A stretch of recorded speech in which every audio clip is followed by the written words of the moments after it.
Good afternoon, everybody. Today I am joined by Gregory Hood.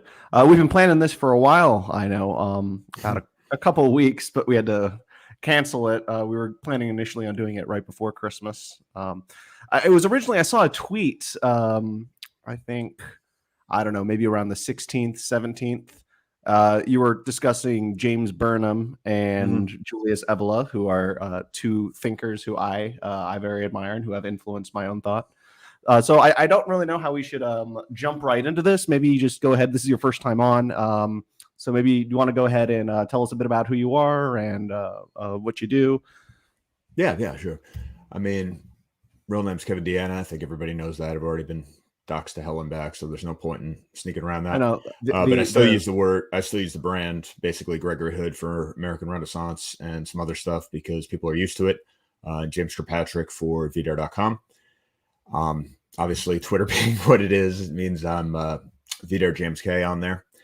And I've basically been doing dissident politics pretty much my entire adult life, although I worked in the conservative movement mainstream for a long time, Leadership Institute, World Net Daily, on the Hill for a tiny bit. And the reason I was talking about Burnham and Evola is because these are two thinkers that on paper are about as diametrically opposed as you could possibly have. Burnham, of course, being the ultimate modernist. Sam Francis basically said that he's the sole modernist in the conservative intellectual tradition, and somebody that the conservative movement has really failed to make use of. Whereas Evola, of course, is about as far removed from modernism as you can get, given that he believes in the literal existence of a spirit world or the divine and a golden age where we had access to these things and are now somehow lost. But I think that my politics and my view of the way things are is kind of a synthesis of these two thinkers, as well as Sam Francis, of course. And that if we're going to get anywhere, we actually need to develop a worldview based on these ideas, because I Yeah, think we can't modernism tell. kind of leads. What's up? I was just saying we can't talk about Burnham without talking about Francis, of course. Oh yeah, I It's mean, a very difficult to have that conversation without his name at least right. being brought up once. And the thing is with Leviathan, which of course is the book that is the closest to Sam Francis's sort of comprehensive text. And keep in mind that was something that was like found on an old computer, so we don't know if he would have rethought some of these things. That builds off James Burnham, and although Sam Francis is known mostly at the end for what he said about racial issues, the book's not really about race. I mean, it's more about an analysis of the managerial elite and how they operate and how it's expanded its power. And so you can talk about Burnham and you can talk about how Sam Francis interpreted him without even getting into the weeds of some of the racial issues that a lot of people don't want to get into.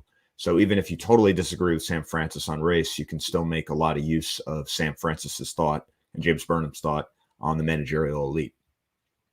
Oh, no, absolutely. I do agree. As somebody who's not really into the whole more I don't really go into the racial direction in terms of my Right. politics, but I find he's very useful from an analytical perspective. I've personally come to a lot of I know I don't think he'd be considered really a neo-reactionary. That's more Yarvin, but I myself have reached a lot of the same conclusions, even from a different political tradition, and I think that definitely says something about how useful his analysis is. So, Yeah, I think a lot of people are coming around to what Burnham and Francis had to say because a lot of the terms that were once fringe are now being said by just about everybody. The idea of anarcho tyranny, the idea of the total state, about the way that the managerial elite creates a crisis and then proposes a solution to the crisis it created, which allows it more power. Of the way basically all social relations are now done through state intermediaries, because of civil rights law, because of the way the culture is developed, regardless of where you are, who you're talking to, what setting you're operating in, whether it's corporate America or academia or just at the supermarket, at any moment, you could be at the risk of an interaction that's going to become a media firestorm or literally a federal case. Because we have, even though we claim to say that we have limited government in this country, we actually have probably the most intrusive government in world history because there's really no escape from any of it. And people in this country are very eager to get the government and the media involved in what were once considered private interactions. I think that there was a book a few years back about, I'm trying to remember the name of it, but it was basically the idea of a victimhood-based morality, that there have been 3 stages in human history. We went from an honor-based morality, and then a rights-based morality, and now we're in a victim-based morality.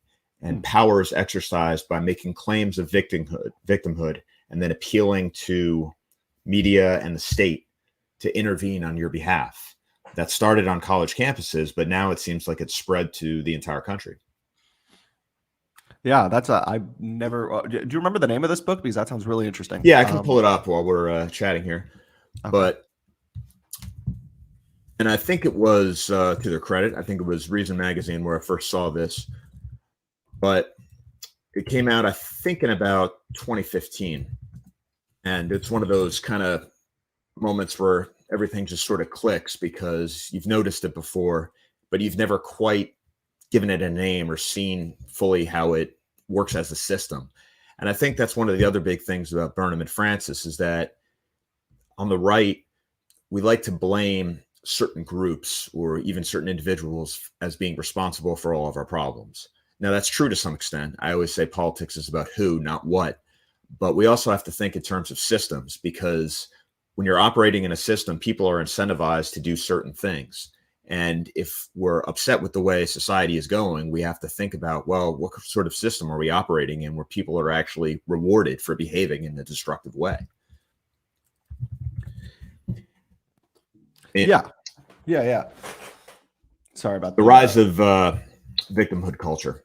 Was on the tip of my tongue. The rise of victimhood culture, microaggressions, safe spaces, and the new culture wars, 2018. Sociologist Bradley Campbell and Jason Manning. Yeah, I probably saw an interview like on Reason or something. I was like hardcore into like the libertarianism back. We all were. 2018, as we all were. The Ron Paul to everything pipeline, right? Yeah. No, they changed it. It was like, what was it? You had some people who went quote unquote alt right. You had some people who went to Bernie of all people. Yeah. After that, Trump, another big one, but yeah, all downstream from 2008. Pretty much. I mean, the thing is, as somebody who, I mean, now of course people talk like, oh, the alt-right never existed, and it's like, no, it existed. I remember I even wrote something like, "What is the alternative right?" which I wrote as Kevin Deanna way back when. I think it was on Radix. I can't even remember, a long, long time ago. But one thing that people forget is that the alternative right, you know, what was it an alternative to? It was an alternative to Bush era conservatism. Yeah. And so it wasn't, if you actually look at what people were talking about at the beginning, okay, people talked a little bit about race and immigration, but the main thing people were focused on at the time was foreign policy. And the idea of America first and not getting involved in all these crazy wars. I mean, that was a big part of Trump's appeal too, as well as Buchanan's way back when. Oh, yeah. And so it's inaccurate to say that the whole thing from the beginning was just about race or immigration or nationalism or something like that. A lot of it was just, no, the problem is that the American conservative movement is leading the country and its followers in extremely destructive directions on all sorts of issues, most of which have nothing to do with race. Yeah, foreign policy was the big thing. And I know there was that time where that, so I don't, dissident right wasn't really a term used then, but yeah, I think dissident right Godfrey, was like what we called ourselves. I think it was, yeah. What was it? Paul Godfrey. I think it was the H.L. Mencken Club in 2008. Had that really great speech about, like, what was it? It was called the rise and fall of the alternative right, I think it was. Yeah, he was the one who coined the term. And then Richard Spencer had the website alternativeright.com, which he kind of brought back when Trump started to take off and all these ideas were percolating around.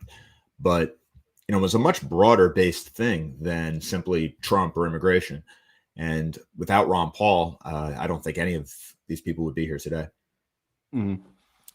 Yeah. And I do want to say, are you aware of just, I guess, to segue back to Burnham for a second, because I first heard about him, I think it was about summer 2018. Again, this is when I was in my hardcore libertarian phase. A YouTuber called Academic Agent. His real name's Nima Parvini. Yes. I actually did a thing with him a while back on James Burnham for the VDR.com book club.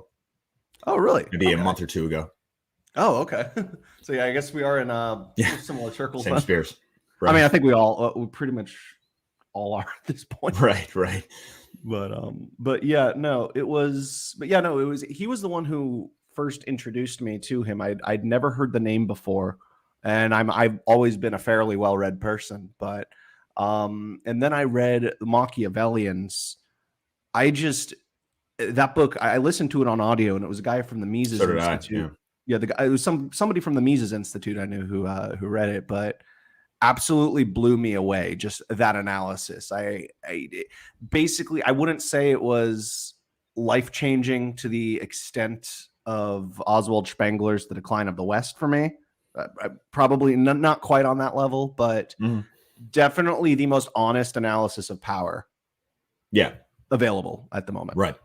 Like, yeah. And we all listened to it, I think, because if you try to get a hard copy, of course I did splurge and get one, but I think hard copies or first editions of the Machiavellians are like $600 at this point. Oh, yeah.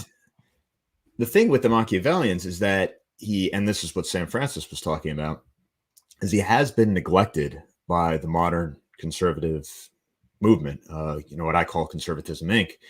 And the reason for that is because modern conservatism's message to its followers is essentially it's against our principles to defend our interests.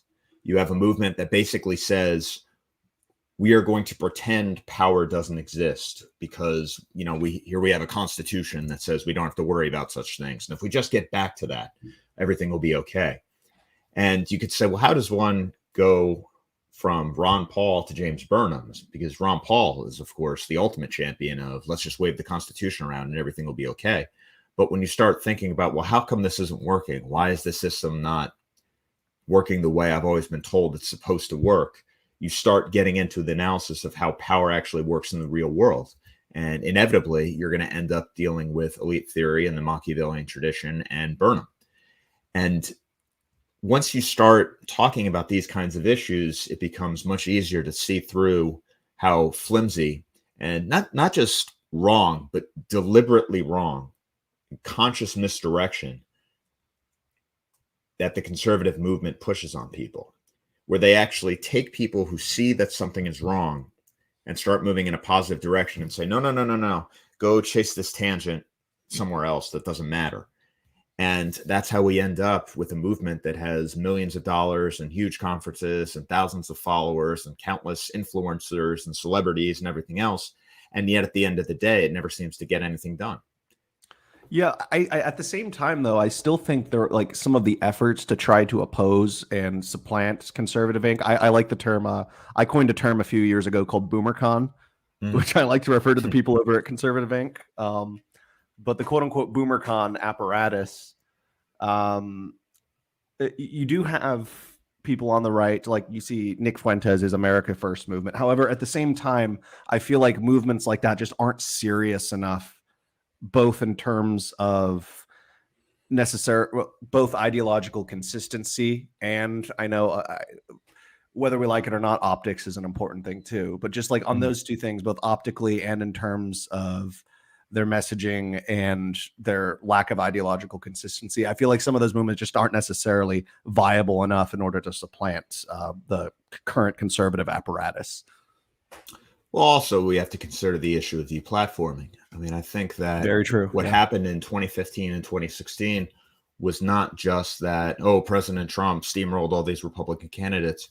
I think a lot of people forget that the conservative movement, at least exemplified by its main institutions, was overwhelmingly, and I was still more or less in the mainstream at that point in terms of like my day job, they were overwhelmingly opposed to Donald Trump. Actually, one of the kind of footnotes of history is a friend and I talked to Phyllis Schlafly right before, I think it was the Missouri primary. And that was when she came out and endorsed Trump. And that was sort of the moment where you started to get some conservative movement. She's still alive? She's dead now. Oh, okay. But back then, like 2015. I thought she would. No, she's dead. She's dead now. I think she died before the election, but she was alive during the primaries. And of course, her voice carried a lot of weight. I mean, if you're talking about who is the most successful conservative activist of the last half century, I mean, you'd have to say Phyllis Schlafly. But aside from her, I mean, just about every conservative movement leader was overwhelmingly opposed to him, and yet he won anyway. And so the issue was not just that, oh, the establishment, the Republican establishment, whatever that means, is out of touch with its voters. It's that the conservative movement was out of touch with its voters. And if you look at the kind of people who were getting a lot of traction on Twitter, who had podcasts with tons of listeners, who were bringing in money, who were able to build an opposing movement, I think all of that would have displaced Conservatism Inc. entirely, except that they were basically debanked and deplatformed. And Conservatism Inc. sort of made its peace with Trump, and I think defanged a lot of the potential that he could have done. Trump himself bears some responsibility of this because of his personnel choices. But it does show that if you did, for that one moment where you had a more or less even playing field online, people didn't want what Conservatism Inc. was selling. And the best way that Conservatism Inc. kept its power is essentially by getting the left to deplatform its opponents for them. I'd say the group that benefits the most from internet censorship and basically the abandonment of all these ideas about, the marketplace of ideas and free speech and a culture of debate and everything else, the people who benefit the most from scrapping all that are not leftists. It's actually what we would consider mainstream conservatives, because it makes sure that they're the only game in town. I think of people like Dave Rubin, Ben Shapiro, just that whole. Yeah, it's all gatekeeping. I mean, exactly. Yeah. You get up to a certain point and then you start to say, well, maybe we should actually solve the problem by doing this. And it's no. And then you're off talking about God knows what.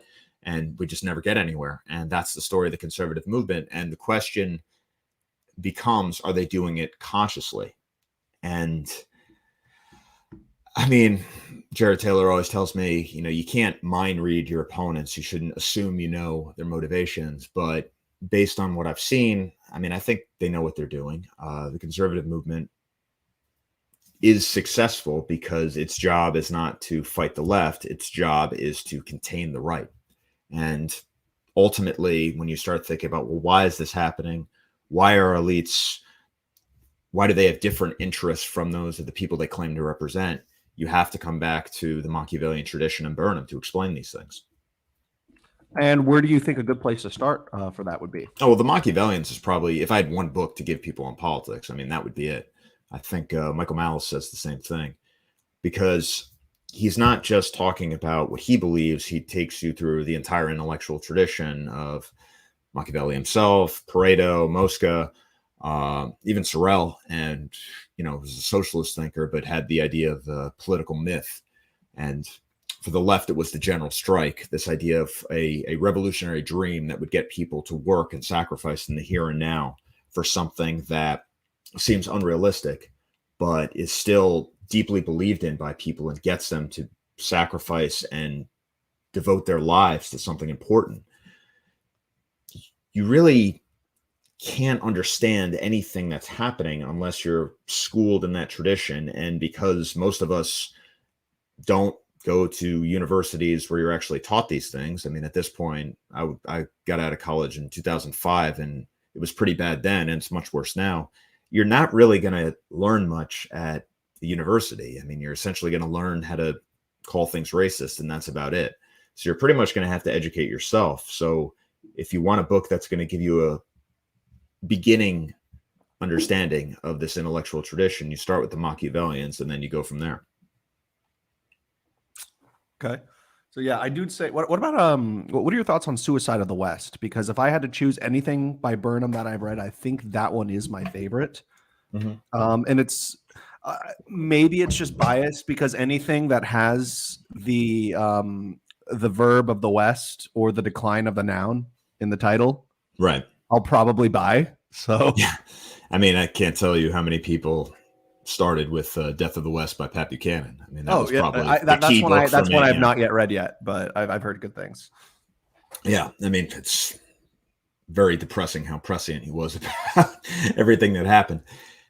Suicide of the West is interesting because he lays out, I mean, he gets to grips with the idea of right and left, and he also defines liberalism as the ideology of Western suicide. And what he says is that liberalism is a way of getting people to go along with the inevitable decline and extinction of their civilization. It's a way of rationalizing everything that's happening.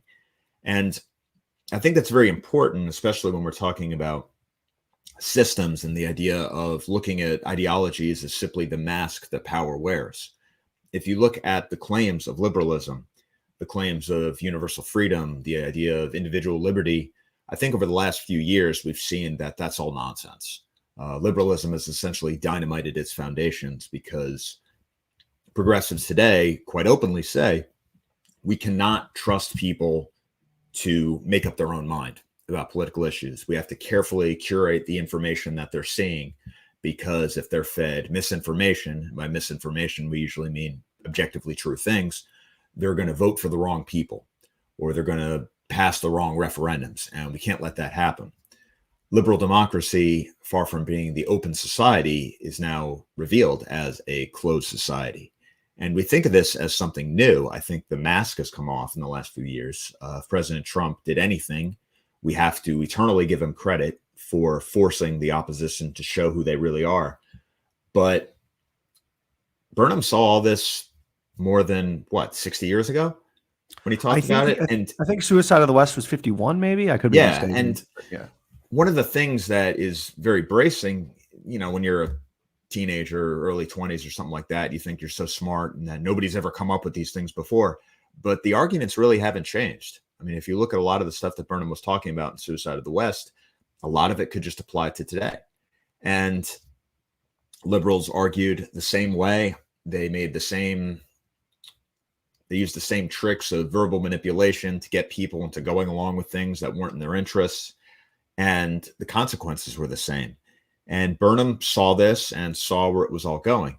Now, Burnham made a lot of predictions about the future, including in the Machiavellians, which didn't pan out. I think a lot of his specific predictions were just completely wrong. What specifically would you say? Well, he had certain predictions about the rise of super states in certain areas. You have to remember with the Machiavellians, I think he was writing that during World War II. And I think he may have believed in a German victory when he was writing at the time, but which obviously didn't pan out. But the idea of super states defined by large geographic regions, I mean, it was from Burnham that Orwell got the idea.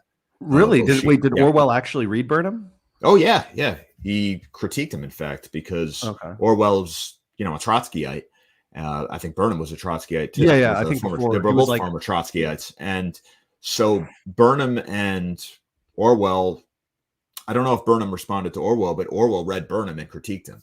And he certainly got some of his ideas from him. I didn't agree with him, of course, but he borrowed some of Burnham's concepts. Do you know if Huntington read Burnham? Because I think sure of sort of the he class did. of civilizations, the civilization states that he predicted would form following the post-war era. I'm sure he did. Huntington, I mean, it's funny about Samuel Huntington is that if you were trying to define what is the American establishment, you would say, oh, well, Samuel Huntington. I mean, he was the professor of government at Harvard. When I was in school, both undergrad and then master's, I mean, I must have read Huntington in like 7 different classes on all sorts of different topics, from civil military relations to democracy in Latin America to immigration and some of the things he was talking about at the end of his life. And so you could not be more established than Samuel Huntington was. And yet at the end of his life, he basically was giving talks about American identity to hooting, hateful crowds who essentially shouted him off the stage and was politically irrelevant. And that tells you a lot about what happened. And he was not a conservative. I mean, he was basically a New Deal Democrat. But it tells you, his fate tells you a lot about what happened to the leadership class in the United States and how certain issues went from common sense to being things that you just can't talk about. Yeah, even Kissinger's been talking a lot about that lately. Yeah. And so Huntington, Kissinger, like, he has very establishment figures, but I think they are examples, very good examples of how they're out of that establishment intelligentsia. There are solid intellectual figures that we can draw from. Yeah. I think if you look at the way universities are today, I mean, again, to take something, I don't know if he framed it so much in this way, but it was in the introduction to Leviathan. I think it was Jerry Woodruff who phrased it this way, that ideology is simply the mask that power wears. And these are rationalizations for concrete interests. That doesn't mean that people don't actually believe in them, but you have to understand people have these things because they're using it to advance their cause. They're not just ideas floating in the ether for no reason.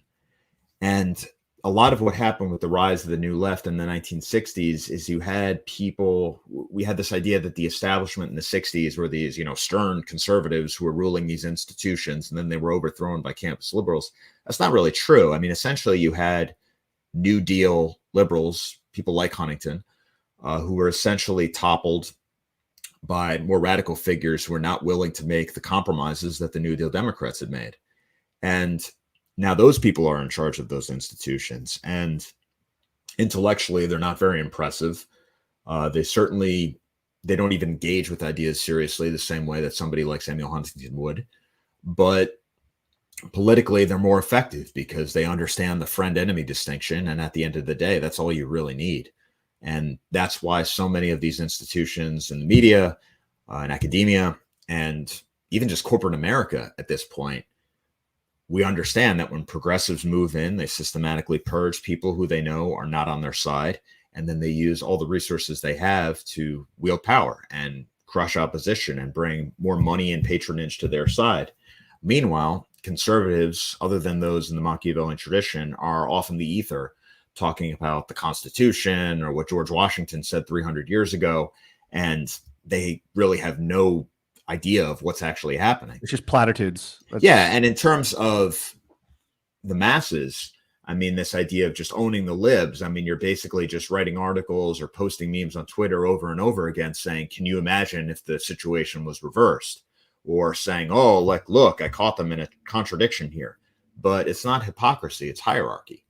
And if you are serious about it, you're going to want to say, well, how was this hierarchy built and how can we topple it? And you can't do that with conservative thinkers outside the Machiavellian tradition.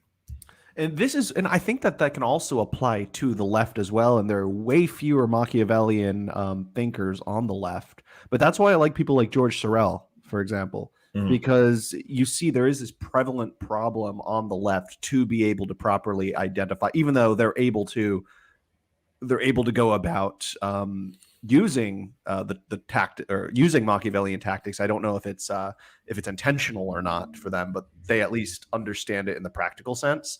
However, a lot of them, you see a lot of people on the left who are like, oh, like anti-hierarchy, like all across the board, or they say unjust hierarchy, but any hierarchy they don't like is unjust. Well, that's the essence of leftism. No, but yeah, exactly. Yet you do have those people like Sorel who actually understands how it works, and I can totally respect that, like left-wing thinkers like that. So yeah. Well, there's certain. I mean, I miss them a lot, but when I had the Left, Right, and White podcast on American Renaissance with my former host, Chris Roberts, aka Martin Rojas, who died, earlier this year, we talked a lot because he was kind of came out of the more progressive wing to white advocacy. And so we would talk about guys like Chomsky and people like that. I mean, there are a lot of leftists who analyze power in a much more sophisticated way. Manufacturing consent. Yeah. He just doesn't apply it to himself. I mean, I know we were talking about, we don't want to just talk about race or something like that, but I'm reminded of what Noam Chomsky said. And you can find it online. He's talking about being a professor at MIT. And he says something along the lines of, oh, well, because he's challenged. Somebody's like, well, if the system is so all encompassing, why are you allowed to basically be a tenured professor at MIT?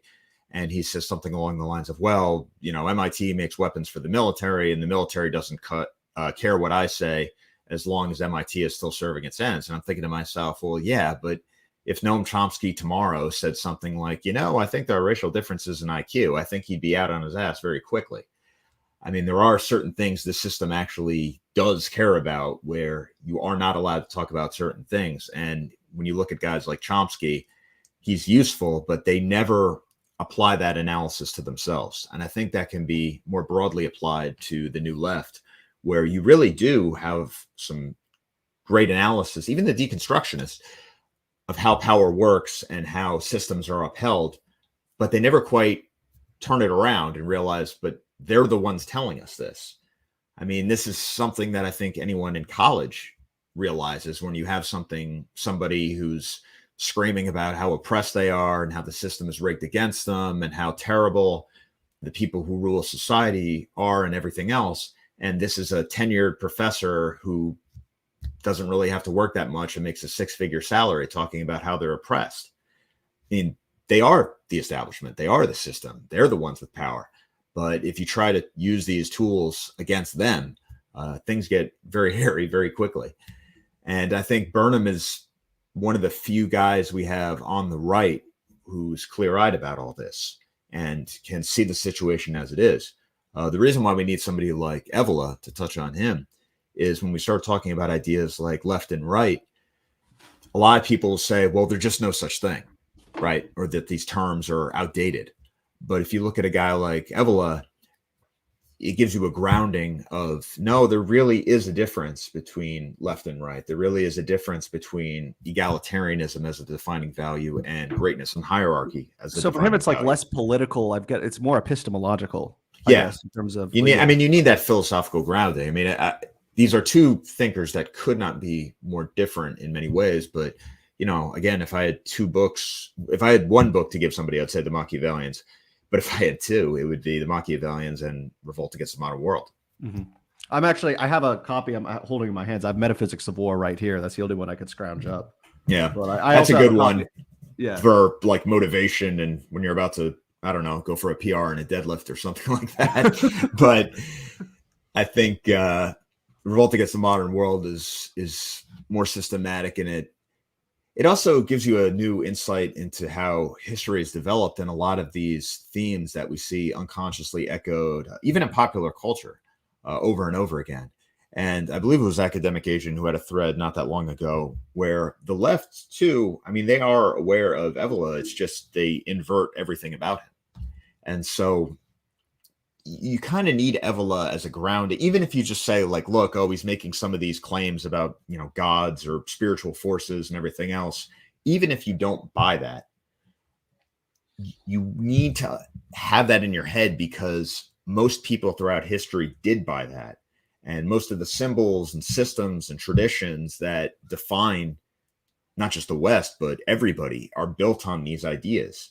And you have to understand that once these things were taken away, history played out in a certain direction almost because it had to. Burnham gives you the nuts and bolts of how these things happen, whereas Evola gives you the more spiritual grounding of why did people actually believe in these things? Why did they have these yearnings to either overthrow these hierarchies or try to defend them? And I don't think you can really get anywhere unless you have both of these thinkers. What I found very funny is how like Hinduism and also a lot of these capital T traditionalist thinkers in many ways came to some of the same conclusions as Karl Marx in terms of like power over like different classes overthrowing each other over a period of time. I know it's completely unintentional, but memetically, I think there definitely is a link between the two, at least in terms of how these philosophical motifs and ideals do appear in the Western tradition going back about 1,200 years as a form of analysis. Yeah. I mean, actually, in the American... Going back to the Aryans even, too. So right. I mean, if we talk about the American political tradition, probably the most important thinker of the 19th century was John Calhoun. And Calhoun actually engaged with Marxism when he made his positive defense of slavery. And what he was saying was that Marx was essentially right in terms of capitalism creating an industrial proletariat that would just basically be ground into the earth until it became a force for social dysfunction and would overthrow everything. And that's why Calhoun was basically arguing for a different system that he said was more humane and more stable and had better values. Now that's pretty bracing and borderline insane, not to mention immoral for modern Americans. But there is something to be said for the fact that even in the antebellum South, people were aware of Karl Marx and were reading him and engaging with his ideas, that there were people who understood these things and were taking them seriously. And there actually are conservative answers to a lot of the things that he was saying, not just, oh, we need to defeat communism or something like that. You actually have to have an intellectual defense of inequality. I'd say Carlyle. Carlyle's another good example certainly, of somebody. definitely. I'm a big Carlyle fan. So I like what he says about how certain elites, in so many words, certain elites deserve to be overthrown because they become decadent. And so even, I mean, this may be where Evola would break with him, but there are certain revolutions that on paper are egalitarian or coming in the name of what we would consider left-wing political forces, but are actually better, because if you're overthrowing a degenerate elite and with a more vital force, that's actually an improvement. And again, if we're talking like counter-revolutionary thinkers, I always butcher his name, I'm not French, Joseph de Maistre. Yeah. And I mean, he talked a lot about the way divine punishment essentially rained down on a society after certain crimes. For France, obviously, it was regicide. But he actually had good things to say about the Jacobins, because he said they were energetic enough that they were able to preserve the territorial integrity of France. And he also had some interesting things to say about Napoleon for the same reason. And so even if you are looking at an enemy, an ideological enemy, and saying these people are opposed to everything that I support on paper, there's a certain dynamism, there's a certain vitalism, there's a certain will that you can still admire, and not just admire, but actually consider to be superior to the people on your side who are so degenerate and weak that they actually do more harm than good. yeah, and I think also in terms of revolution, because I know you mentioned the egalitarian aspect. I think that's one of the major distinctions between like the French and the American Revolution. Yeah. And because both of them were fundamental. And so this is something where I disagree with somebody like Steve Bannon, because I mean, I disagree with him on a number of things, but one of the main things he talks about, he sees the white American working class as sort of the metaphysical backbone of America, whereas I fail to see how that's possible when the American Revolution was at its heart a revolution of the middle class. It was a bourgeois, particularly upper middle class, like Southern aristocracy led revolution. And whereas it was in France, it was the merchants. But like one of the biggest things that really distinguished the two was more the concern for economic liberty on the part of the Americans. And it was more of like a schism, like a schism from the British Empire as opposed to a traditional revolution. Yeah, I But mean, there are many who would argue that the American Revolution wasn't a revolution at all. no, I mean, essentially, it was a local elite breaking from a different elite that had it under its thumb.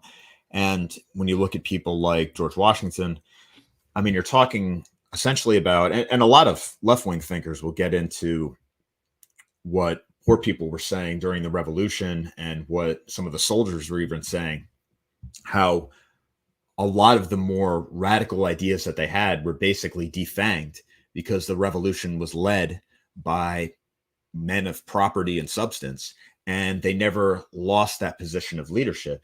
Whereas if you look at the French Revolution, it started off the same way. Somebody like Lafayette clearly was just kind of trying to duplicate what he had seen in America, but they lost control. They weren't able to stay in command of the revolution, so to speak. And as Demetrius said, it takes on a certain remorseless logic and action of its own, as if it's almost like a personal thing with a will of its own. And it just devoured each elite that stepped up and tried to lead it. For whatever reason, in the United States, that just never happened. There was never a point where you had a true populist uprising that would overthrow the men of property like John Hancock and Washington and Jefferson and both the planters in the South and the merchant elite in the Northeast. And because of that, America was spared the fate of France, where we didn't have to fight, wars for 30 years and lose territory and basically be at war with ourselves. I mean, the ultimate showdown that I think everybody saw was inevitable even then was at least postponed for like 70 years. So I I was think actually that having this exact same conversation, believe it or not, about a month and a half ago. I don't know if you, I went out for lunch. I don't know if you, are you familiar with Brian Kaplan? He's a Mhm. econ professor. Yeah. I went out for lunch with him back in November, and we were talking about this same exact subject. And he actually proposed an idea he had that Rousseau in the French Revolution was actually, and I just wanted to see what this isn't really pertain to Burnham necessarily or Evola, but I wanted to hear what your thoughts on this were. That it was actually a precursor to National Socialism. Oh, a lot of people say that, yeah, because he Yeah. had the theory of the general will. Mhm. And if you, because this is one of the contradictions of democracy, because you're saying essentially that in a democracy, the people vote, and that's how we rule ourselves. But if you think about it for more than 2 seconds, you realize, well, there's no Paradox. such thing. Yeah, there's no such thing as the people. We just have one faction triumphing over another faction. And essentially, democracy is just a constant state of low level conflict within a society. For all the talk of unity and for all the talk of the people moving together, I mean, you're basically just guaranteeing eternal conflict within a society. And so, how do you get around that? And Rousseau, with the concept of the general will, basically said, well, there is a common interest that can be served, regardless of what individual people say, regardless of the factional interests that people have. And then that begs the question, well, who determines the general will? And the answer is, if you have an elite that says we can determine the general will, we can act in defense of the general will, and we can defend the nation, meaning the people, not just the aristocracy.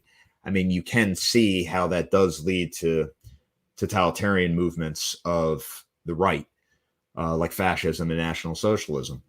I mean, I'd point out that this was one of the objections that Evola had to National Socialism and fascism. He was never a member of the Fascist Party, for example, and the reason he opposed these movements, and this is going to sound insane to anybody on the left, is he thought they were too democratic. He Oh yeah, thought no, that he's the that's why. masses should not be the rationale for political authority. Political authority derives from an elite which has some sort of supernatural sanction or divine right, basically. That's why it But pisses me off when the sorry to cut you off there, no, no, good. but yeah, when you hear people on the left, and it's really mostly like it's not really the intellectual left, it's mostly like the Twitter left who are like, oh, this person's a reactionary, oh, fascists were reactionary. No, they weren't. They were fundamentally, No. it was I mean, a modernist revolutionary ideology that had right wing social or right wing, I guess, like social cultural beliefs, but it was from an epistemological perspective, modernist or even futurist. yeah, and And there's yeah, yeah, well, especially with the Italians. I mean, absolutely. futuristic. Yeah. And this is there are two critical points that need to be made here. I mean, you always hear, and this is something that I understand the political use of why they say this, because the entire post-war order is basically built upon we're just never letting what happened in the 30s ever happen again. So people say things like, oh, well, fascism was a leftist movement, or National Socialism was a leftist movement. Mussolini was a socialist and all this kind of stuff. He justified his rule because it was in the name of the common people. Therefore, it was leftist. Fair enough. But fundamentally, it was still a movement of the right because it explicitly said we are not in favor of equality. We regard it as neither natural or even desirable. But it still based its power on the idea of we are defending the common people and the national interest, and it had no use for aristocracy or royalty. I mean, when Mussolini took power, I mean, It people was a always veneer forget. of aristocracy Yeah, under Mussolini, there but was a Hitler lot just of got rid of it tension. entirely. Exactly. I mean, there was a lot of tension in Italy between Mussolini and the king, and it was ultimately the king who dismissed Mussolini. Not that it saved Which him. Evola was supportive of. Yeah. Right. I mean, Evola was obviously a monarchist. And if you Yeah. look at National Socialism, I mean, the song that they would sing, you know, Defana Hoke, what did they say? They said, we're against the Red Front and reaction. So, yeah, they were opposed to the communists, but they were also opposed to the Kaiser and to the German aristocracy. And you could say, well, these are distinctions. I mean, now, of course, we would think, well, these distinctions don't mean very much because aristocrats, anti-democratic aristocrats, and national socialists and fascists all belong in this big box of things that we just call bad, a basket of deplorables, if you will. Back then, those distinctions really mattered, and people would kill each other over them. I mean, it was not like it was not a game. The Protestant Reformation, almost kind of like, yeah. I mean, if you look at, right. I mean, you look at the religious differences now, and you're thinking, well, that's not that big a deal, and we're so far removed from it, we can kind of lump people together. But those distinctions really mattered to people then, and they would rather die than align with certain factions. And so, if you have a guy like Ernst Jünger, and you say, oh, well, he was a supporter of National Socialism. And it's like, no, he really wasn't. I mean, at any level. I mean, he was coming at it from a totally different point of view. It's just that post-war, the only legitimate political system, I mean, this is where we get into like Fukuyama, the only legitimate political system, the end of history, is liberal democracy. And so everything outside that tradition is essentially something we can't even engage in. And it's dangerous to even talk about these things, because if you say something like, if you say what I regard as cynical or brain dead, that, oh, well, fascism was a leftist movement. If you say, well, no, there was a distinction between like the monarchists and the fascists and the way they looked at things. If you're even aware of those things, you're already kind of a bad guy. like you shouldn't know enough about these movements. You know what I mean? To describe it. Yeah. So, and this is true of a lot of things. Somebody will say something about, I don't know, about history or war or something, and you might like just idly say like, oh, well, actually, that's not really true because so-and-so said this. And then there'll be a pause in the conversation, and you think to yourself like, ah, crap, I shouldn't have said that. Because you're not supposed to know these things. It's like, for example, me, I'm not far right, but I can't tell you how many times I have said things that people like, especially on like social media, have been like, oh, are you like some kind of Nazi for believing in this? It's like, no, I don't necessarily believe in this. This is just how it is. You're right. And then, yeah. If you say something, to take like the current example, if you are looking at the Russian invasion of Ukraine, and you say, well, why are they doing this? The vassal state of the American Empire. Like, right. Well, I mean, that's a whole conversation in itself, the concept of the global American empire and everything else. But if you were saying, why is Russia doing this? And somebody's like, oh, because Putler is Hitler, and that's why. And you're like, well, no, these are the geopolitical realities. And also, some of the ideologues who have some influence, not as much as the media says, but like Alexander Dugin says X, Y, and Z, you're going to get people being like, well, why do you know that? I mean, you shouldn't know that. All you're really supposed to know is that friend enemy, like what they're doing is bad, and it doesn't get any deeper than that. And in a way, that's actually correct. I mean, an effective political movement knows how to make the friend enemy distinction.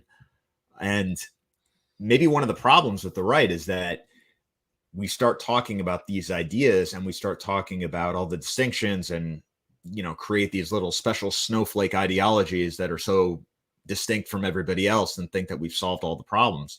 Meanwhile, the left, coordinated largely by social media, is able to, Joe Soberin called it the hive, and he was saying this in like the 80s and 90s. They're able to just instantly turn and consolidate opinion behind who is the friend, who is the enemy, who needs to be crushed, who needs to be supported unconditionally. And the side that operates that way is the side that's going to win in politics. And again, this is where you get back to, well, how does all this work? How is this power exercised? How does this system actually function? You can't talk about these things without talking about Burnham, because the only other people who really get into this are left-wing political thinkers. And they're blind, of course, to the fact that they're the ones in charge now, like Marcuse or somebody like that. Marcuse has a lot of interesting things to say. He's very important for right-wingers to understand, but he doesn't understand that he is part of the system. And there was never a point where, at least in America, where he was on the outside looking in. He was always kind of on the inside. And really, we have to have both Evola and Burnham, despite their contradictions, because we need to be modernist in the way we look at politics. We can't just say like, oh, God is going to come and save us or something like that. Or because we're right. I mean, this is another variation of it, right? because we're right, the truth will eventually win. Like, that's just not how history works. The But right at the side of same history. Yeah. But at the same time, you have to have an idea of like what you really believe. And more than that, how you justify your existence and what you're fighting for. And it has to be something that goes beyond reason. It has to be something that goes beyond life. You know, life has something that reaches beyond itself. And I don't think you can really begin to grapple with some of these sort of existential questions without turning to Evola. And even if you reject parts of Evola, I think you have to begin with him, even though some people find him kind of dense or hard to read because, you know, it's in translation. So who knows, unless you're no Italian, I mean, who knows how great a writer he really was. But I, for one, find Evola pretty straightforward. I mean, a lot of times what he does is he'll be giving you a bunch of paragraphs that are very dense and filled with what you might think are jargon, and then he just gives you an absolute banger like the blood of heroes is closer to God than the prayers of the martyrs, the blood of the martyrs, or the prayers of the faithful. And you're just like, yes. Yeah, I know what you're talking about. No, So, but yeah, it's at least he's not as difficult as Heidegger, because Heidegger is ultimately the guy you have to. I mean, pretty much, he's the final boss. Yeah, of, yeah, he is the final philosophers. boss. Yeah, I mean, if you really start thinking about the existential situation of Western man, Kevin said to himself while he's in his kid's room with like board games behind him and stuff like that, laughing at the situation here. My wife is with the baby, so I'm not in my office. But the Heidegger and, you know, Dasein and the absurdity of being thrust into existence and everything else.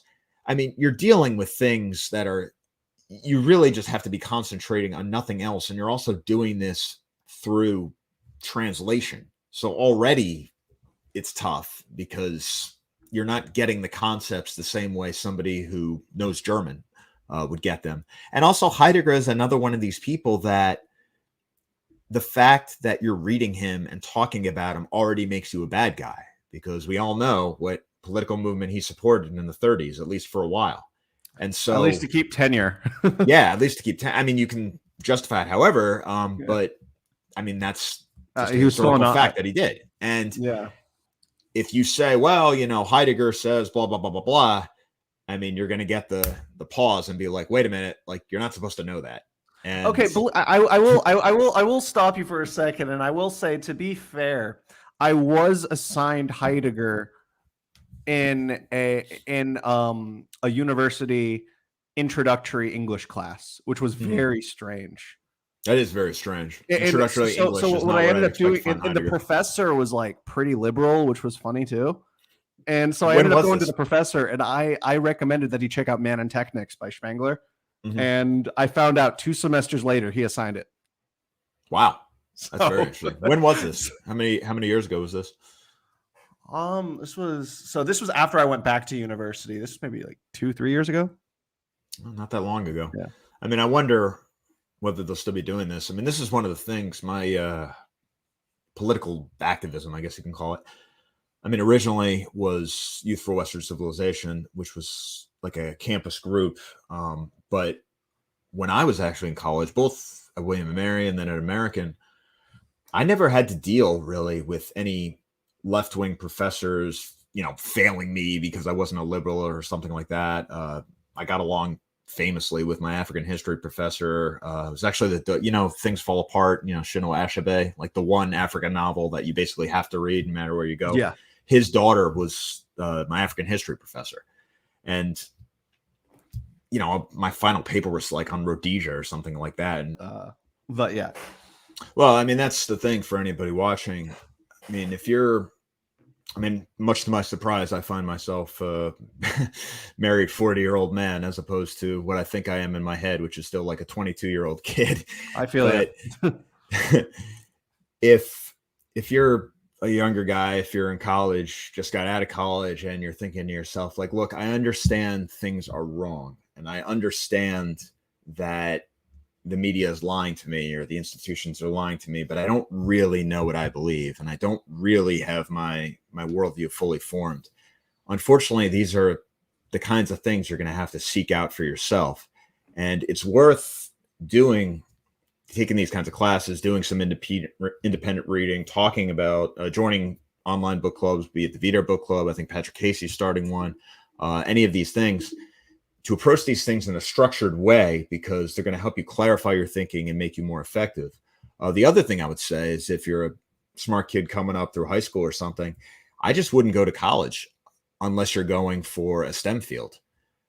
Take a year off and do your own reading and figure out what you want to do. I mean, unless you're going to college for a specific reason to get a specific credential for a specific job, I think you're going to learn more on your own or with people online or groups around you than you will putting yourself in tremendous debt to essentially have morons tell you about stuff you already know. It's like, yeah, exactly. It's like after college, I spent 3 years working at a bookstore. I can't tell you how much more I learned just from buying books and just reading books, even on the clock at that bookstore, Right. than in university, which was, and most of the stuff that was assigned was stuff I read in high school anyway.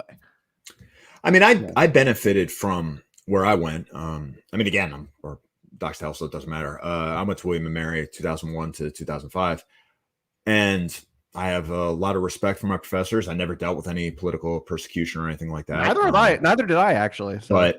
But that was a long time ago. I mean, already, like, put it this way: when I was at William and Mary, there was this thing you would go through this one building. You would go one direction when you were a freshman, and then when you graduated, you'd go the other way. And they had all these plaques and stuff. And one of the plaques was dedicated to the students and faculty who were defending the college and their country. It said, to those who fell in defense of their country, the Confederate States of America. Occupied, of course, Virginia, well, I mean, the Yankees burned William and Mary to the ground, I think. And half the buildings were named after Confederate generals and people like that. All that's been torn down and replaced and renamed and everything else. I don't know, obviously, what the teaching climate is there now, but I think that post 2020, we have entered what I call the state conquest phase, where basically you have a regime that justifies itself by being the total repudiation of the system that came before. Again, this is sort of like the inversion of Evola. And when you're in a system like that, it's, for all the talk about the open society, I mean, it's very closed and controlled and boring. And there's just, I can't make a judgment because I'm not 22 anymore and I don't know what it's like in a lot of these classes, but I mean, I do look at this stuff for a living and I do see what's happening at a lot of these universities. And you got to ask yourself, what is the point of paying money to sit in a room to have people that I promise you are dumber than you are saying things that are false? Like, why are you paying to be lectured about how evil you are? Just don't do it. And this is important because, I mean, I know it was true for me. It was just sort of implied that what do you do after high school? You go to college. That's just what you do. And actually, you need to think about that a little while before you make a decision. Yeah, and it's also because like all these college majors are oversaturated entirely. Yeah, the overproduction of like elites, all that kind of stuff. I know the joke has always been like lesbian dance theory, but like that's a very accurate way of describing it. It's like you're not going. It's like back in a first round, because I went to college for a year and a half before I withdrew, worked for several years, and then went back. But first time around, I was my second major. I was a theater major. Mm-hmm. And then in hindsight, I saw that before I switched my second major over to English, I saw that was completely useless. I mean, even more useless than English, but it's like, why not just go to acting classes or something useful like that? Why do you need to get a degree in this? Because we're so obsessed with signaling in today's society that I mean, sometimes, yeah. I mean, we make academics out of it. We make like academia out of everything, if that makes sense. Yeah, no, that's exactly right. And this is also something that conservatives need to think about in terms of, you know, boomer cons will say something along the lines, and I'm straw manning here, but say something along the lines of like, oh, these kids are learning about all this wacky stuff, but once they get in the real world, they'll know better. And it's like, well, actually, those kids are going to grow up and become HR officers at a corporation, and they're actually going to be well paid and wield power over you. You already the see that in the question, media today. Like, I don't yeah, know. I was like very like in high school, I was very into like all the nerd culture and everything. So you had like even you see, I don't really follow it as much anymore, but even like Dungeons and Dragons is becoming wokeified by their by like the Wizards of the Coast, which is the right, company that makes it, their HR department. right. And apparently like orcs are racist now or something. Yeah. I mean, this is an aside, but the orcs talk like English soccer hooligans. I mean, it's very obvious that this was sort of The North A British nerd taking revenge on being bullied by working class guys when he was younger. But somehow they've decided like the orcs are black, and it's just like, but why do they talk like why do they talk like they're in some like London suburb in the 1800s or something? I think that says more about their views on yeah, race. exactly. I mean, That that's does anybody else's. Yeah. that's actually a case where I unironically believe like Dems are the real racists. But I mean, if we and one thing before we kind of get back to Burnham and Evola, I'm not saying don't go to college. I mean, I know this is like a big debate on the online right, so to speak. I'm just saying that as an older guy, as a dad who actually has to think about these things in terms of my own kids, don't go to college unless you're going for a specific reason and you know what you're doing. Because I think a lot of people go to college to, find themselves, and just because it's the thing to do, and it ends up destroying them. I mean, how many people who were smart, intelligent, ambitious go to college and basically walk away with nothing but student debt and a drinking problem? So I think you can learn more, at least in terms of liberal arts. You actually have to educate yourself before you can seek a formal education, because that's one, it's going to prevent you just from being straight up indoctrinated, but you're also going to be able to engage with these ideas on a deeper level. And if the right could create sort of, and maybe we will, I mean, I've been thinking about this a lot just because there's so many people now. I mean, if we were to create a legit university, when we started talking about political science, I mean, I think entire courses on traditionalism with Rene Guénon, and who's actually apparently King Charles III is a big fan of. So that'll be pretty interesting to see how that plays out.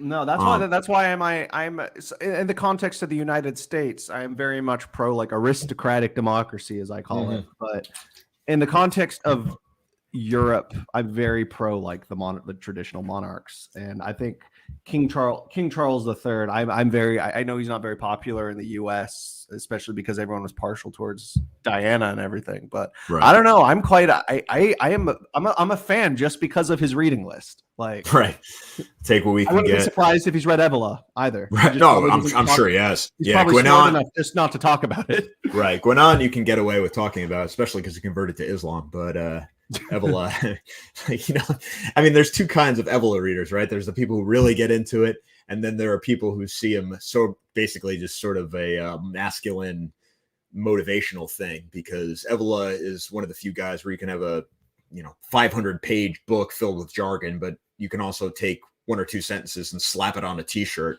with some some stereotypical like heroic statue with a guy gazing off into the distance, and you wear that when you go to Gold's Gym or something.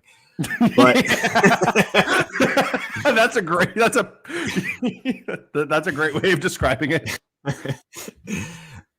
But I think when we think of ourselves, if we can call ourselves a movement, and I think that's one of the big questions at this point. I mean, has the movement basically disintegrated post the fall of Trump? I would say that arguably there is not one movement now. That dissident right is just sort of a catch-all term for people different right-wing factions who actually have very little in common with each other. It's like you have everyone from alt-right to libertarians. Yeah, and basically, leftists may all just kind of lump us together like, oh, they're all fascist or racist or whatever. And even have like Jimmy Dore leftists basically at this point are like honorary members of the dissident right. Glenn Greenwald, Matt Taibbi, yeah. I mean, all these types of guys and it is a total reversal of what we would consider the traditional liberal positions. Now that you have liberal, I mean, when I was in school, I mean, again, dating myself, I mean, one of the big things that liberals were all fired up about is, remember the Battle of Seattle and the protest against globalization, the rebellion in Chiapas, the Zapatistas, right? Genetically modified food was like one of the things that liberals were always going crazy about. I had to Even sit through a vaccines. class. They were the anti-vaxxers. Right. And now you have liberals defending corporate censorship, defending corporate power, standing up for big pharma, saying that the government should basically lock you down if you don't buy the certain product that is being forced on you and everything else. But what does all this prove?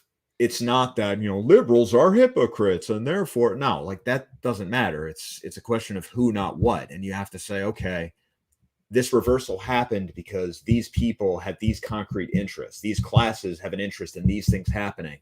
And you have to break down why people are acting in the defense of the interest they are. I think there's a phrase, and I'm blanking on the name here, but it was essentially like where you stand is where you sit. And it's sort of the truism about bureaucratic politics, that where you put yourself, where you get your livelihood from, eventually that becomes your ideology. Or to put it in a spiritual way, I think it was St. Ignatius Loyola said, perform the acts of faith and faith will follow. If you put yourself in a certain position, even if you're just doing it cynically or just because you need a job, give it a few months, you're going to honestly start to believe this stuff. And Burnham kind of lets you understand some of the thinkers that he describes, and you can go farther with that.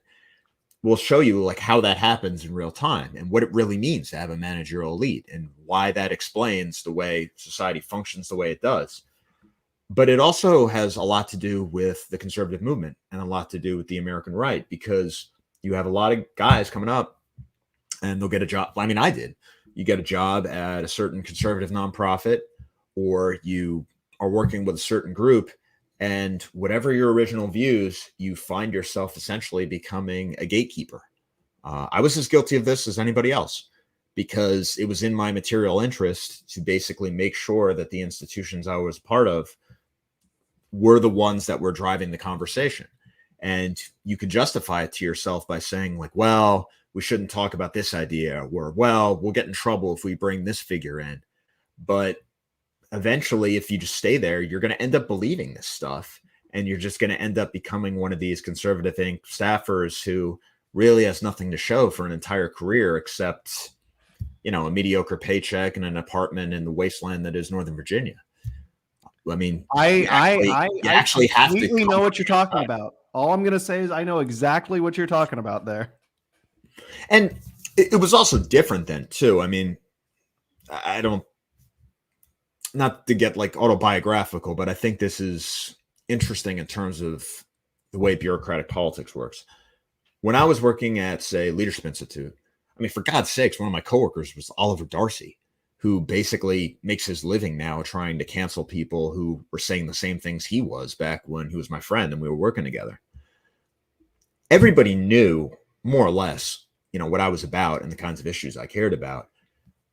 And everybody kind of knew that, okay, well, Kevin's doing this or Kevin's groups are doing this, but we're getting headlines fighting issues of immigration or race, the things that draw attention and the thing that bring donations to conservative organizations. Mm-hmm. Like these are the kinds of things we want to be using, we want to be talking about, so they'll tolerate it to a certain extent. But now it's a lot more difficult. I've been told, and again, I'm not there, but I've been told of people who got fired simply just because of people they knew or things they said. There are some incidents that happened where I don't know any of these people involved. I mean, again, I'm a different generation, but they appeared on a podcast with so-and-so, and so therefore they get fired. And it does seem that the conservative movement post-Trump, it's not that Trump shifted the Overton window and made conservative organizations more willing to fight. I think things actually got worse. They actually made them more defensive. It's because the mainstream boomer cons, conservative Inc. types, I feel like in a lot of ways, they're the ones who are more ready to cancel people in their own movements who might be like, it's like, let's say you have like a mainstream conservative who has like Richard Spencer just on for an interview or something back when he was relevant. Like that person will get canceled. Why did BC brought him to speak? I remember at Vanderbilt, we brought Richard to speak way back when. And that was one of that was like, but the thing is, like, that was okay then. I mean, there was like some minor, like, but you could do that. Whereas, I mean, that's unthinkable now. It would be unthinkable in like 2016, 2017. And the people who benefit the most from deplatforming are the established conservatives. I mean, to get really radical and start talking about this stuff. I mean, if you remember, I mean, it was a very crazy time, and I don't want to get sucked up into this like nostalgia for 2015, 2016, because we're like heroin addicts looking for that hit again. We need to just be like, look, that was a different time and we're past that. We can't just keep going. But we do have to be aware of it. The fact is, if you looked at things like, say, TRS, like those guys, I mean, their podcasts were beating guys like Eric Erickson on like Apple Podcasts. Which one was TRS again? I'm sorry. The Right Stuff, like Mike Enoch. Yeah. But like, was that Mike Enoch? Yeah. But okay. I mean, they're still doing stuff, but they were getting more normal people listening to them than someone like Eric Erickson.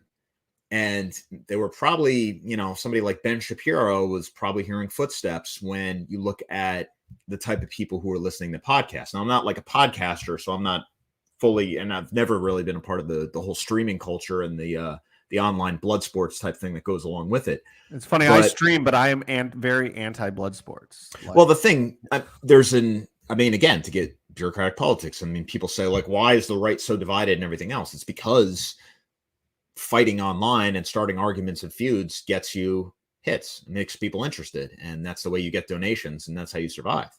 But to return to my previous point, if the internet had stayed essentially the way it was in 2015, 2016, you would have guys well to the right of me probably dominating the conversation, because it seems to be essentially a truism that people are about as right-wing as they are allowed to be. Because if we define left as egalitarianism and the right as the pursuit of hierarchy and greatness, the corollary of egalitarianism is universalism. And the corollary of pursuing hierarchy and greatness is defending your own interests, yourself. And unless you have people basically lecturing you that you're not allowed to do that and using power to make sure that you can't do that, most people, if left to their own devices, are going to go what the media would call far right. And I mean, you kind of see this. Any unmoderated online space essentially becomes far right very quickly. Leftism can't survive without censorship and propaganda. And this is what some people would see as the contradiction of the open society, but which guys like Marcuse were very clear-eyed about, talking with the idea of liberating tolerance, where we are going to consciously, deliberately censor the right because we believe that their ideas are inherently oppressive and cannot be allowed to be even aired. Whereas we are going to tolerate left-wing speech, even left-wing speech more radical than us, because it's inherently liberating and inherently positive and the type of things we want to see. I think that thing is you even see some libertarians doing this now too. Yeah. It's like, well, I mean, I'm from a more like paleo-libertarian. I'm like more paleo-libertarian, I guess, in my approach. I mean, that was my start too. I was a paleo-libertarian. That was what I started as, like a regular libertarian. Yeah. I'll probably not go any further to the right than paleo-libertarianism, like realistically at this point. I'm going to pause for corporate sponsorship for Rehab Peach Ice Tea. This is what I survive on, guys. So if anybody reads my stuff, that's the fuel.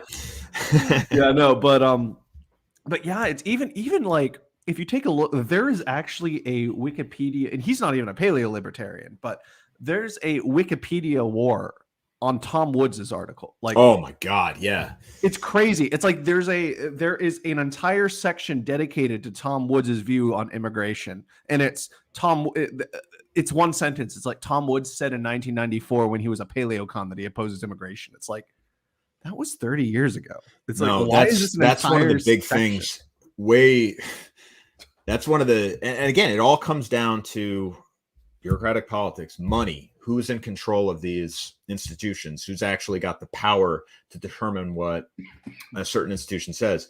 If you look at somebody like Murray Rothbard, I mean, if you know, the modern libertarian movement draws a lot from Murray Rothbard, but my God, they really, really do not want people to know the kind of stuff he was writing and the kinds of coalitions he was building. Have you read The Betrayal well of the before American my Right? time.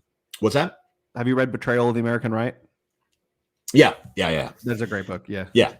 And I mean, for Rothbard, if you wanted just sort of a quick go-to for how do you get from the libertarian position to what I would consider a more authentically rightist position, egalitarianism as a revolt against nature by Rothbard. That just read that and you're good to go. And if you look at people like what is it, Jeff Tucker, if you look at Hoppe, maybe. Yeah, well, Hoppe, everybody knows where he's coming from, but if you look at a lot of the people that came out of the von Mises Institute and people like that, I mean, they were saying stuff and making coalitions in the 90s that a lot of the people now would prefer they don't bring up. And this even includes Ron Paul. I mean, if Ron Paul was saying things in the 90s about immigration and about the need to preserve a certain cultural order that a lot of open borders libertarians would be very upset about. And this is also one of the big problems where if you talk about any political category, whether you call yourself a libertarian, whether you call yourself a conservative, even the religious things, if you call yourself a Catholic, a Protestant, a Christian, a pagan, all of these things don't really tell me anything, because there's always a faction within that goes along with the dominant leftist hegemony, the media narrative, the orthodoxy that underpins basically every institution in our society, and the people who are dissenters because they oppose egalitarianism. And that's always going to be a problem within the libertarian movement, because if you really believe in freedom, if you really believe that the state should not be regulating what Morality, people, but redistributing income more fundamentally, or regulating business or everything else, you're not going to end up with an equal society. You're going to end up with a very unequal society. And this includes inequality, not just among individuals, but among groups. And this is something that Rothbard even wrote about, saying that we need to defend racial inequality as a concept, because if we don't do that, we're not going to be able to achieve libertarianism.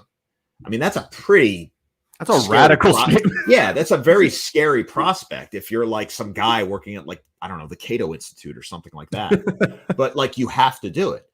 And, at the end of the day, it all comes back to what John Randolph Roanoke said: I'm aristocrat, I love liberty, and I hate equality. I mean, you cannot have liberty or equality. I mean, it's one or the other. Mutually exclusive. Right. Yeah. I remember it was like the very first class I took in college. I was like 19, right to college. It was a class called like the American Experiment. Mm-hmm. And I don't remember much of the class, but one of the things, it was the difference between liberty and equality. And immediately, so I'd really never thought of the distinction before, but it was the moment the differentiation was made, I was like, okay, yeah, liberty, 100%. And then I just saw these students just like looking at me. And it's like, I don't know why this is such a controversial statement. Like, so that was kind of like my proto wake up call. But it's something you have to confront, unless you just define liberty essentially as degeneracy. I mean, you have the liberty to basically act like a, complete scumbag or something. And you have the liberty to get drunk. You have the liberty to act in a sexually promiscuous way. You have the liberty to, curse or dress like a slob, or basically not have any standards or something like that. Then you could say, okay, liberty and equality can be reconciled. But if you mean liberty in the sense of the state or some other institution should not be regulating social relations and should not be redistributing income, you're sacrificing equality. And if you're doing that, you have to be able to justify it. You have to actually be able to say, like, why equality in and of itself is at the least impossible, which Burnham would talk about, the iron law of oligarchy, how democracy is never possible, never actually exists. You have to say why it's impossible, or what Evola would say, why it's actually undesirable, why equality is a bad thing. And that we shouldn't even rhetorically give cover to the idea that, oh, well, actually, we believe in equality, or we believe in equal opportunity, or something like that. We just don't think the government should be involved. It's like, no, you're still going to lose. You're still going to be forced back because you're conceding the central premise that equality is a good thing and that it needs to be the aim of all our institutions. But it's not a good thing. And it's not, and everybody knows this in real life. I mean, nobody, I don't care who they are. This is just one of these universal things. Nobody actually practices egalitarianism in their personal life. Nobody actually treats everybody they meet the same way. You don't treat your friends the same way as you treat your enemies. You don't treat your children the same way as you treat other people's children. You don't treat your parents the same way you treat other people's parents. This is one of the things Burnham says, that the aristocratic principle will as long as the family exists, the aristocratic principle will always exist in some way. That's why you have people trying to destroy. That's why you have people trying to destroy the family. And exactly. The thing is, when people, the conservatives will say something like, "Oh man, these woke leftists are going too far and they're being radical," and it's like, well, no, actually, they're taking the ideas that even you say you agree with to their logical conclusion. Because if you really believe in equality, if you really think it's that important, why shouldn't the state get involved in families and make sure that everybody's starting from an equal footing? Why shouldn't the state get involved and make sure that the child is independent and an autonomous individual from the parents?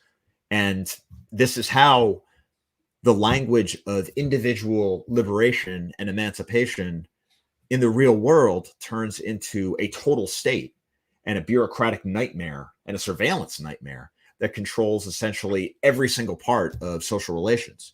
And this is also why you end up with essentially a victim-based morality, where the way you exercise power is to find things to be upset about and to basically use verbal manipulation for rent seeking and appeal to state authorities or media authorities. The media authorities, I think, would be more important, to basically cause a fuss and get somebody to come in and give you money and destroy your enemies.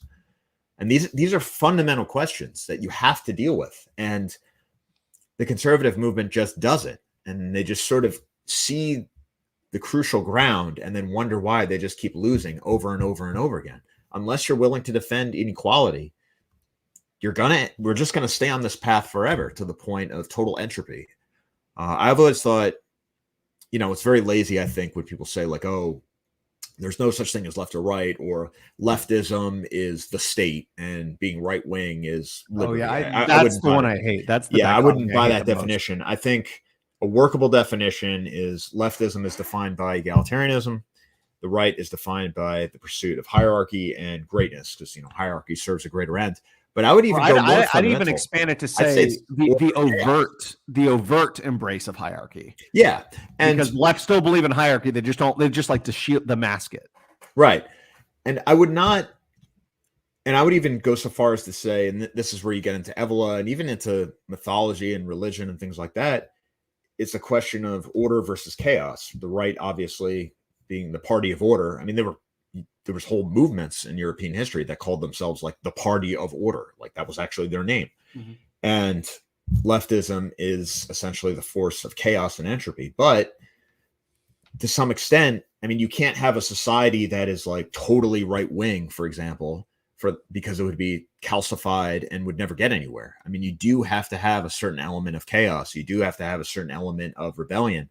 But when you define your society as rebellion, as liberation, as emancipation, as the destruction of tradition, constant what you revolution. End up with, yeah, I mean, it's what Trotsky would support, essentially, the permanent revolution. And in a weird way, rather than everybody being free and everybody being liberated, you actually end up with what we have now, which is essentially this sort of slave society where everybody's terrified of saying the wrong thing, because if you do, I mean, this entire system jumps down your throat and your entire life is taken away within, a day. I mean, the most dramatic things, the things that if you just put it in front of people and actually take a step back and you realize how effed up it is. I mean, you see things where some innocent guy will say something or do something that he doesn't even know is wrong. He might be like a boomer, say, and he doesn't understand that the values have shifted and he's not allowed to say things which are once regarded as common sense. and the media will just descend on him, and he'll find himself facing criminal charges. His wife will divorce him. His kids will denounce them. All his friends will scatter in all directions, and everybody just kind of accepts this as a good thing. But to I'm me, sorry, this I'm is thinking no of way to live. that episode of South Park where Randy says the N-word. Yeah, right. Naggers. But I mean, and then you have, you know, as even in that thing, you have the humiliation rituals. And to get practical, people will say, well, how can we fight? How do you oppose this? And I said some stuff at American Renaissance, and I think Greg Johnson wrote over at Countercurrents wrote a kind of critique of what I said, which is worth reading. You know, Greg's a good writer and a friend of mine, and I'm going to take it into consideration and respond at some point when I have some time. But in terms of what people can do now, the only way you can really fight something like this, the only way you can fight sort of a victim-based morality and the really disgusting culture that it produces, which I think we all sense. I mean, how many times have people said, like, we don't have to live like this? The only way you can beat that is by returning to an honor-based morality. I mean, you need groups of people, and Evola explicitly talks about this. You need groups of people, usually men, who have a bond of utter loyalty to each other that can overcome anything the system throws at it. And that, and this is Evola's phrase, you know, contains within themselves the principle of imperium, where you essentially become an authority unto yourself and reject what the system is trying to force upon you. And that may sound very high blown and idealistic or even crazy, but when you actually think about what it means in real life, what it actually means is that you and your friends need to, you don't even need to give it a name, but you need to have some sort of common identity, and where you say our loyalty to each other is more important than anything else. It goes and back, ultimately, especially like, I think of like Arthurian kind of that yeah, sense of camaraderie. Exactly. And ultimately, exactly. And that's why you see it's unfortunate. Like I know Putnam wrote about this in Bowling Alone, if you've ever read that before. Right. Or about like you have church attendance, union membership, regardless of whether you support unions or not. Like, I mean, still fraternities, lodges, all of those. Why are colleges so opposed to fraternities all of a sudden? It's seeing that they're all seeing a decline in membership, seeing vilification against them. And it goes back to, and again, I know you and I were both affiliated, but the Barry Goldwater, who was an alumnus of the organization I was in, said, wherever there is no fraternity, there is communism. I mean, that's basically true. Yeah. No, but I think just applying it to the idea of community in general, and I think it is a problem with, and I think individualism is a very good thing. However, it is not the greatest good. And people, we've come to a point where we've hyper-emphasized the importance of the individual, where we are minimizing the inherent importance of collectives, of groups, of ideas of brotherhood, a higher loyalty to people other than ourselves. And that's one of the biggest problems with the modern world. And I know Evola, Ganon, they'll talk about this too. So. Yeah. And if you don't have that, at the end of the day, you're just a consumer. You're a disposable product. In some ways, I mean, I think people talk about the modern world dehumanizing people, but I mean that in the most literal sense. Like at some point, people actually cease to become human because they no longer are capable of their own ideas. They're no longer capable of even their own consciousness. They're just sort of passive receptacles of content, and, you know, buy content, absorb content, don't complain, get ready for next content. And the only way to fight that is you have to get ready for the next Star Wars movie. Right, exactly. And this is also something very important. I mean, usually it has to begin with, you know, a Mannerbund, essentially. And this, whatever your spiritual tradition, I have my own views, of course, but I'm not going to try to force it down everybody's throat. But ultimately, it ends up with families, because one of the big problems that people talk about, and eventually sometimes this kind of manifests in a hatred for women that I think is extremely destructive. But I think I, more than than a lot of people, can understand that, you know, sometimes women will break bad and betray people, but which was it reminds me of, I don't know if you've read if you've read John Bagot Glubb's the Fate of Empires before, No, but no. no, yeah, I did a video essay on it for my channel, but no, but it's a short PDF. It's like 26 pages. I'll check Think it of out. like Spenglerian analysis, but instead of civilizations on empire specifically. He did find a correlation between the rise of women in politics and more or less the erosion of kind of imperial cohesion. Right. So But yeah, this is the thing is when we talk about, okay, but what is the proper role of women within a movement or something like that? Ultimately, it can't just stay a Mannerbund. It can't just be, a bunch of teenagers and guys in their early 20s lifting weights and, talking about how great they are. I mean, it actually has to become families. It actually has to become children.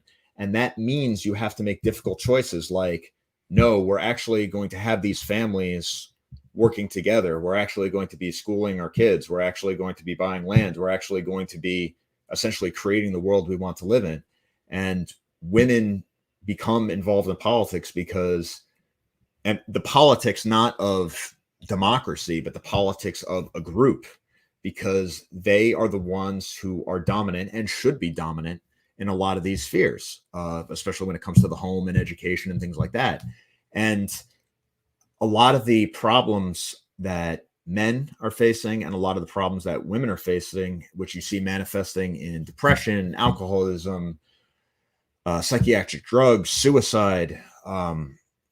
I mean, basically the fact that half the people on Twitter seem to think that their mental illness is an identity and a political cause. I mean, the solution is ultimately something as old fashioned as marriage and families, but it can't be marriage and families in the American sense where you just have the nuclear family and that just kind of operates on its own. It actually has to be groups of families operating as a tribe. And I agree. and That's this why is I think how a lot of it's not churches like the operate. Italians. Like think of like the Italians with the idea of the extended family and I where agree. I everybody's mean, an uncle to everybody, not even right, necessarily blood relation, but where right. everybody is just You have yeah. to consciously create that and do that, and that means sacrificing some of your individual freedom in terms of what you want to do, what jobs you want to work, where you want to live. I mean, you have to ultimately put the collective over yourself. And people will say, well, what does this look like in the real world? This sounds crazy. But frankly, if you look at a lot of the churches that are out there, I mean, this is how they operate and this is why they're successful. I mean, you have groups of women who basically run the show and do these incredible things, and the men basically get the money and make sure everything keeps going and protected. And the kids are brought up, they're not just cast to the wild of the internet and the public schools. They're actually brought up in a culture where they're taught certain values, where they have friends, where if something bad happens to them, they have certain people they can turn to instead of essentially just being left on their own. Because what's happening now, and the biggest reason we have to oppose what's happening now, is that the leftists have what they wanted. Like they have the society they wanted. Their values are dominant. And yet they're the ones who are miserable. They're the ones who are constantly talking about how they're suicidal or depressed or how they're on a million drugs or how everything in life sucks. And then you look at the cities where they are completely in power. Philadelphia, DC, Los Angeles, San Francisco. And these are just like abominable wastelands that are embarrassing to walk through. I mean, it's horrifying what's happening.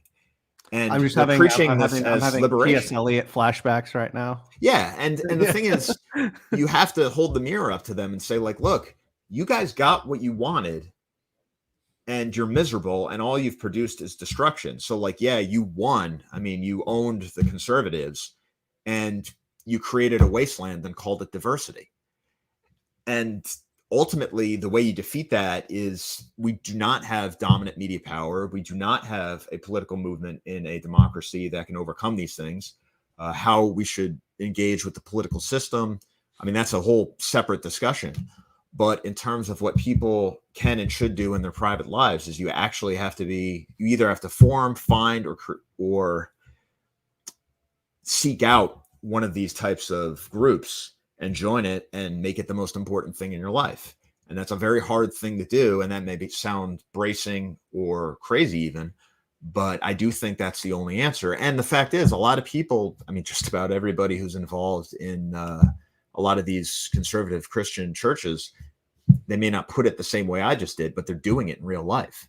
And again, I think COVID-19 and a lot of the things that happened with that showed that a lot of the critiques of these sorts of systems really fall flat. I mean, what's the big thing you always hear about homeschooling, right? That the kids are not, they're going to be weird. They're not going to be socialized. They're not going to have any friends. After COVID-19, I mean, it was actually the homeschooled kids who came out fine, because for them, basically nothing changed. Like their friends were all still there. Their activities were all still there. And if you look at the data that's coming out about kids 12 to 18 over the last few years, the rates of depression, the rates of self-harm, I mean, we basically like psychologically destroyed an entire generation. And Exactly. Yeah. arguably, now that the public schools are open, it's even worse than when they were closed, because if you send your kids there, I mean, at least if you're white, what are they going to be taught? To hate themselves, to hate you. And they're going to have all these like weird sexual identities pushed on them. And again, if you look at these people who are at the vanguard of these movements, they're not happy people. They're not satisfied. They didn't get what they want and then say, okay, you know, I'm in a society where I can be a conservative now. And I think you even they're utterly see this, miserable, and they have to keep going. You even see like the people in conservative Inc. and even people who are on the liberal center left. I'm not going to say the left because that implies socialism, but people like, I guess, in that establishment sphere, who do recognize these things yet find it difficult to accept them. Like I think of my mother and father, for example. My father's like a John McCain style Republican. Right. My mother's like a Hillary Clinton, Bill Clinton Democrat. Like because they grew up in a society, right? Yeah, they clearly recognize that these problems exist. Yet they're very hesitant to say them or point them out, or will find excuses as to why it is not the case. Yeah. And it's very sad in a lot of ways, because like, again, a lot of people do recognize that these problems exist, but there is a fear that if you point out these problems, that it's going to make you look a certain way. And that fear is justified. I mean, there is a moral question involved where, let's say you're a married father of, you know, let's say 3 kids or something like that. You've got a job, you're working for a corporation or the government or something. You see these problems. You see what's happening. Older people, they remember what it was like to grow up basically in a more or less, or at least a more functional society. So maybe they don't quite understand how bad it is, but let's say you understand. If you speak out against it, if you try to do something against it, you are probably bringing financial harm and media criticism down on you and your family. And the moral question becomes, because it's one thing to say, I am going to do these things and whatever happens to me is okay. But courage and honor and principles tend to go out the window once your kids are involved, because you have to ask yourself, like, do I have the right to impose a hard life on my wife and kids by doing what some would regard as like radical political or cultural action? What I'm trying to tell people, and anybody listening to this, is that you actually can build alternatives in line with your values that don't necessarily bring that kind of heat on you, where you actually can build something better for yourselves and your families without necessarily having to fight in the political vanguard. Now, that doesn't apply to someone like me, but I've already been doing this. I mean, I'm already out there. So anybody who knows me or anybody who associates with me, I mean, they know what I'm about. Everybody's known what I'm about for like 20 years now. And so, but if you're just in the position where you see what's happening, if you have a family, I would suggest building or joining some of the institutions, and you'll find a lot of these in churches, or if you're of a different religious persuasion, you can find something equivalent. You need to be a part of these sorts of things and basically start building and constructing the world you want to live in, rather than charging the guns and trying to destroy the world that they created. Now, ultimately, we are going to have to overcome what they've created, but you need to have a network in place so you're strong enough to be able to beat back attacks when they inevitably come for you. And if you don't have that network, if you don't have friends, if you don't have people who can help you socially and financially and even psychologically, you're just going to be ripped to shreds. How many people have we seen over the last few years who were all full of bluster and big talk? And it's usually the ones, I can name several. A lot of people who would say something like, "Oh, Kev, you're not going hard enough. You got to be more out there. You're a cuck. You're not being militant enough." And then they put themselves out there, and the minute they come for them, they instantly cave, switch sides, and start begging and scraping and, hoping that the journalists will give them a pat on the head. I'm sorry. I think of Richard Spencer going to CNN, becoming a CNN contributor. Well, I mean, I think I'm not going to go after anybody individually, but yeah, I'm not going after him. I'm just saying, like in general, I thought it was kind of funny at the time. I mean, I think Richard, whatever his views on certain things, but I think he does believe what he's saying now. People are like, "Oh, he's a Fed." Like, no, he's not a Fed. I mean, he's just he says what he believes, and I disagree with a lot of those things now, but that's his thing. But if you rise and fall based on media attention, I mean, it does go to a larger point. If you rise and fall based on media attention, or if you define your importance based on what the mainstream media is saying about you or your movement or anything like that, in a way, you're kind of alone. And when these attacks come for you, it's very difficult to sustain yourself because you're basically dependent on the same people who are coming to metaphorically slit your throat. And we have to have people who are capable of surviving this wasteland, the men among the ruins, as Evola talked about. But it can't just be young men who are 22 and, think that they're overcoming the world because they do MMA or something like that. I mean, that's part of it. You got to do that.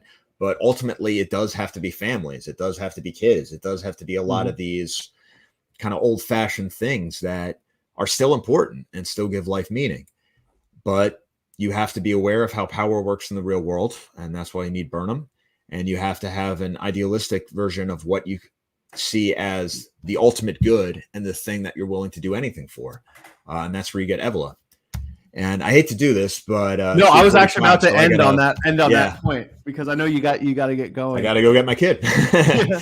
No, but anyway, thank you so much for coming on. It was a pleasure talking to you. Pleasure being here. Thank you for having me. Yeah, I'd love to have you maybe on again in the future in some capacity. Yeah, absolutely. Whether it's another one-on-one or if it's a panel stream or something like that. But thank you so much for coming on, putting up with my changing of the dates. No, that's fine. I mean, I was the one who had to cancel that one day, so I really appreciate it. And what I'd like to say for people out there, including people who have worked with me in the past or people don't know me or anything else. I mean, obviously people are going to disagree, and there's nobody out there who I want to criticize on a personal basis. People can follow their ideas wherever they go, and disagreement does not mean necessarily that people are enemies. I like you said, I just don't care about like kind of the whole online blood sport thing. It's just not something that appeals to me. But ultimately, if we're going to get anywhere, it has to be something that's in the real world, and it has to be something that allows people to live good lives full of meaning and love and beauty and truth, whether or not the system completely collapses tomorrow, or whether this is just the way things are and we have to survive under it for centuries. The way we approach life basically is the same in those situations, because even if things do hit the fan and you start talking about like radical opportunities that may present themselves, if you don't have the network now, you're not going to be able to take advantage of them. And you're just going to end up getting crushed by the same people who rule us now. So with that, I wish the best to everyone. And especially if you're young men, like I know it's tough out there, especially, dating and politics and everything else. And I think young women are basically just being like annihilated by this culture that's poisoning their brains. But, there is hope out there, and don't ever give in to despair. You don't have the right to give in to despair. Yeah. And I will say, I'll end on this kind of semi-humorous note. If ever you want to read Jordan Peterson, skip Jordan Peterson, go straight to Nietzsche instead. Yeah.